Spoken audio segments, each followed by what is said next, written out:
So picture this, right? You have just received a really sharp, painful critique from a boss at work. Or, maybe a senior family member. Whoa, yeah, that is the worst feeling. Right. Instantly, your stomach just drops, your mind starts spinning, and you immediately ask yourself that dreaded question. Yeah. Like, what is wrong with me? Yeah, it is a super heavy universal feeling. But to figure out how to actually stop this spiral, we are doing a deep dive today into some really fascinating stuff from a program called MindfulGym. Right. And this is a local program, which is awesome. Exactly. It was created by a consultant psychiatrist right here in Malaysia, Dr. Phang Cheng. And it is actually the leading evidence-based mindfulness initiative in the country. Yeah. Backed by a ton of local scientific studies, too. Right. And the whole mission of it is to turn mindfulness from, something you only do quietly in a dark room into this highly practical on-the-go tool, something you can use anytime, anywhere. Okay, I love that.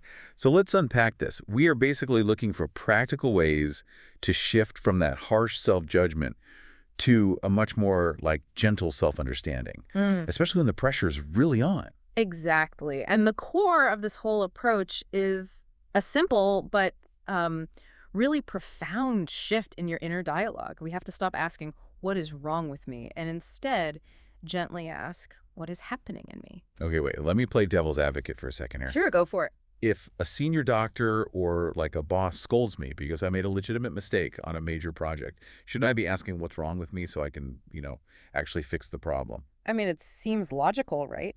But what is fascinating here is that asking what is wrong immediately triggers a threat response in the brain. Oh, really? Yeah, it wraps the mistake in all this shame, and that just makes us defensive and literally shuts down our problem-solving centers. Asking what is happening, on the other hand, well, it acts like an objective CT scan for the mind. A CT scan. Okay, I like that. Right. It gives you a complete objective diagnosis rather than just this knee-jerk emotional reaction. Okay, so it takes you out of the panic. It actually makes me think of being stuck in a massive KL traffic jam at 6 p.m. Oh, the absolute worst. Right. If you are right in the middle of it, just gripping the steering wheel, it is just angry noise and brake lights. Yeah, pure stress. But shifting the question to what is happening is kind of like flying a drone above the traffic. Yeah. You actually get to see the whole map instead of just the bumper right in front of you. That is a perfect analogy. And to help you fly that drone, the program uses this really great memory tool called the Mindful Mirror.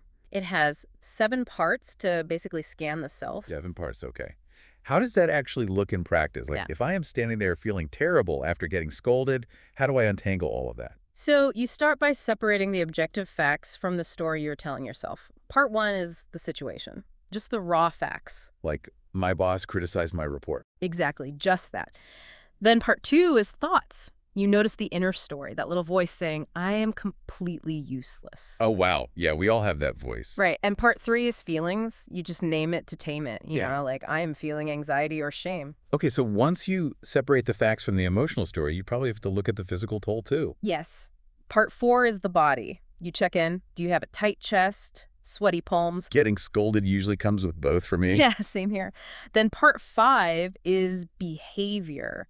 Are you withdrawing into a shell or are you snapping back? Okay, so that is 5. What are the last 2? So part 6 is environment. You look around.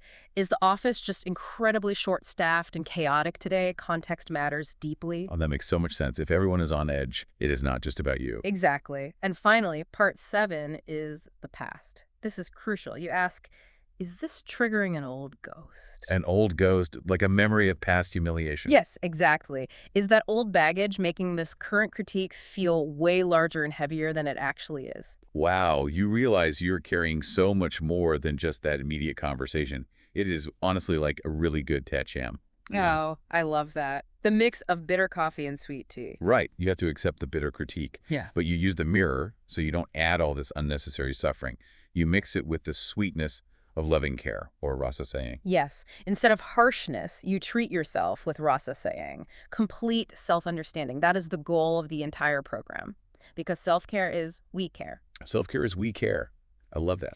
So let's summarize our 3 big takeaways for you listening. First, shift your inner voice from what is wrong with me to what is happening in me. Second, use that 7-part mindful mirror to get the full picture right, not just the painful emotion. And third, practice self-care and gentle understanding. So here's your call to action. The next time you face a sharp critique, Do not react immediately. Yeah, just pause. Exactly. Pause. Run through the pieces of your mindful mirror to ground yourself.